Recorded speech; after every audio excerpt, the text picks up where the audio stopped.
ನಮಸ್ತೆ.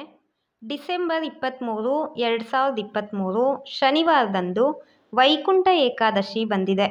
ಈ ವೈಕುಂಠ ಏಕಾದಶಿ ತಿಥಿಯ ಸಮಯ ಹಾಗೂ ಪೂಜಾ ವಿಧಾನ ಮತ್ತು ಇದರ ಬಗ್ಗೆ ಸ್ವಲ್ಪ ಮಾಹಿತಿಯನ್ನು ಈ ವಿಡಿಯೋದಲ್ಲಿ ನೋಡೋಣ. ಈ 2023ನೇ ವರ್ಷದಲ್ಲಿ 2 ಸಲ ವೈಕುಂಠ ಏಕಾದಶಿ ಬಂದಿದೆ.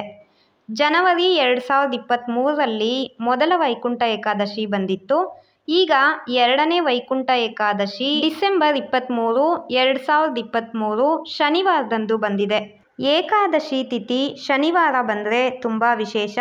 ಅದರಲ್ಲೂ ವೈಕುಂಠ ಏಕಾದಶಿ ಶನಿವಾರ ಬಂದಿರೋದು ಇನ್ನೂ ಹೆಚ್ಚಿನ ವಿಶೇಷತೆಯನ್ನು ಹೊಂದಿದೆ. ವೈಕುಂಠ ಏಕಾದಶಿಯನ್ನ ಮಾರ್ಗಶಿರ ಮಾಸದ ಶುಕ್ಲ ಪಕ್ಷದ ಏಕಾದಶಿ ತಿಥಿಯಂದು ಅಂದರೆ 11ನೇ ದಿನವಂದು ಆಚರಿಸಲಾಗುತ್ತೆ.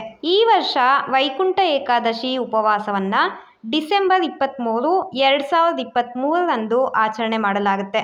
ವೈಕುಂಠ ಏಕಾದಶಿ 2023 ದಿನಾಂಕ ಮತ್ತು ಸಮಯ ನೋಡೋದಾದರೆ ಏಕಾದಶಿ ತಿಥಿ ಆರಂಭ ಡಿಸೆಂಬರ್ 22, 2023 ಶುಕ್ರವಾರದಂದು ಬೆಳಗ್ಗೆ 8 ಗಂಟೆ 16 ನಿಮಿಷಕ್ಕೆ ಪ್ರಾರಂಭವಾಗಿ ಏಕಾದಶಿ ತಿಥಿ ಮುಕ್ತಾಯವಾಗೋದು ಡಿಸೆಂಬರ್ 23, 2023 ಬೆಳಗ್ಗೆ 7 ಗಂಟೆ 11 ನಿಮಿಷಕ್ಕೆ ಏಕಾದಶಿ ತಿಥಿ ಕೊನೆಗೊಳ್ಳುತ್ತೆ. ಏಕಾದಶಿ ತಿಥಿಯ ದಿನದಂದು ಬೆಳಗ್ಗೆ ಬೇಗ ಎದ್ದು ಪವಿತ್ರ ಸ್ನಾನವನ್ನು ಮಾಡಬೇಕು. ಮನೆ ಹಾಗೂ ದೇವರ ಮನೆಯನ್ನು ಸ್ವಚ್ಛಗೊಳಿಸಿ ಇಟ್ಟಿರಿ. ಮರದ ಮಣೆ ಅಥವಾ ಹಲಗೆಯ ಮೇಲೆ ವಿಷ್ಣುವಿನ ಫೋಟೋ ಅಥವಾ ವಿಗ್ರಹ ಅಥವಾ ವಿಷ್ಣುವಿನ ಅಂಶ ಅಂತ ಹೇಳುವ ಯಾವುದಾದರೂ ದೈವಿಕ ವಸ್ತು ಅಂದರೆ ವಿಷ್ಣು ಸಾಲಗ್ರಾಮ ಅಥವಾ ಗೋಮತಿ ಚಕ್ರ ಅಥವಾ ರಾಜಗೋಮತಿ ಚಕ್ರ ಈ ರೀತಿ ವಿಷ್ಣುವಿನ ಅಂಶದಂತೆ ದೈವಿಕ ವಸ್ತುವನ್ನು ಇಟ್ಟು ಪೂಜೆಯನ್ನು ಮಾಡಬಹುದು. ಈ ದಿನದಂದು ಶುದ್ಧ ತುಪ್ಪದಿಂದ ದೀಪವನ್ನು ಹಚ್ಚಿ ವಿಷ್ಣುವಿನ ಫೋಟೋ ಅಥವಾ ವಿಗ್ರಹ ಅಥವಾ ವಿಷ್ಣುವಿನ ಅಂಶವಾದ ದೈವಿಕ ವಸ್ತುವಿಗೆ ಹೂವುಗಳನ್ನು ಅರ್ಪಿಸಿ ಸಿಹಿ ತಿಂಡಿ ಹಾಗೂ ತುಳಸಿ ದಳವನ್ನು ಅರ್ಪಿಸಬೇಕು. ತುಳಸಿ ದಳ ವಿಷ್ಣುವಿಗೆ ತುಂಬ ಪ್ರಿಯವಾದ ವಸ್ತುಗಳಲ್ಲಿ ಇದು ಒಂದು.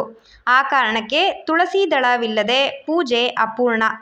ಸಂಜೆಯೂ ಸಹ ನೈವೇದ್ಯ ಹಾಗೂ ಪಂಚಾಮೃತವನ್ನು ಅರ್ಪಿಸಿ ದೇವರಿಗೆ ಪೂಜೆಯನ್ನು ಸಲ್ಲಿಸಿ ಪೂಜೆ ಆರತಿ ಮುಗಿದ ಬಳಿಕ ನೀವು ಹಣ್ಣುಗಳನ್ನು ತಿನ್ನಬಹುದು.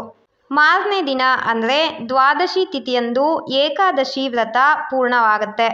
ಏಕಾದಶಿ ತಿಥಿ ದಿನ ಏಕಾದಶಿ ವ್ರತ ಉಪವಾಸವನ್ನು ಆಚರಣೆ ಮಾಡುವವರು ಯಾವ ರೀತಿ ಯಾವ ನಿಯಮಗಳನ್ನು ಪಾಲಿಸಬೇಕು, ಯಾವ ರೀತಿ ಆಚರಣೆಯನ್ನು ಮಾಡಬೇಕು ಅಂತ ವಿವರವಾದ ಮಾಹಿತಿಯನ್ನು ನಮ್ಮ ಚಾನಲ್ನ ಹಿಂದಿನ ವಿಡಿಯೋದಲ್ಲಿ ತಿಳಿಸ್ಕೊಟ್ಟಿದ್ದೀನಿ. ನೋಡಿಲ್ಲ ಅಂದರೆ ನಮ್ಮ ಚಾನಲ್ನಲ್ಲಿದೆ, ಆ ವಿಡಿಯೋ ಒಂದ್ಸಲ ಚೆಕ್ ಮಾಡಿ. ಈ ದಿನ ವಿಷ್ಣು ಸಹಸ್ರನಾಮ ಅಥವಾ ವಿಷ್ಣುವಿನ ಭಕ್ತಿಗೀತೆಗಳನ್ನು ಕೇಳೋದು ತುಂಬ ಒಳ್ಳೆಯದು. ವಿಷ್ಣುವಿನ ಅತಿ ಸರಳವಾದ ಮಂತ್ರ ಓಂ ನಮೋ ಭಗವತೆ ವಾಸುದೇವಾಯ ನಮಃ. ಈ ಸರಳವಾದ ಮಂತ್ರವನ್ನು ಹೇಳಿ ಸಾಕು, ವಿಷ್ಣುವಿನ ಪರಿಪೂರ್ಣ ಆಶೀರ್ವಾದ ಮತ್ತು ಅನುಗ್ರಹ ನಿಮಗೆ ಸಿಗುತ್ತೆ. ನಿಮ್ಮ ಮನೆಯ ಹತ್ತಿರದಲ್ಲಿರುವ ವಿಷ್ಣುವಿನ ದೇವಸ್ಥಾನ ಅಥವಾ ವಿಷ್ಣುವಿನ ಯಾವುದೇ ಅವತಾರವಾದ ದೇವಸ್ಥಾನಕ್ಕೆ ಖಂಡಿತ ಈ ದಿನ ಹೋಗ್ಬಿಟ್ಟು ಬನ್ನಿ. ಈ ವಿಡಿಯೋದಲ್ಲಿ ಏನಾದರೂ ಸಂದೇಹ ಇದ್ದರೆ ಕಾಮೆಂಟ್ನಲ್ಲಿ ಕೇಳಿ. ಈ ಒಳ್ಳೆಯ ಮಾಹಿತಿಯನ್ನು ಬೇರೆಯವ್ರಿಗೂ ಶೇರ್ ಮಾಡಿ. ಮುಂದಿನ ವಿಡಿಯೋದಲ್ಲಿ ಇನ್ನೊಂದು ಉಪಯುಕ್ತವಾದ ಮಾಹಿತಿಯನ್ನು ನೋಡೋಣ. ಧನ್ಯವಾದಗಳು.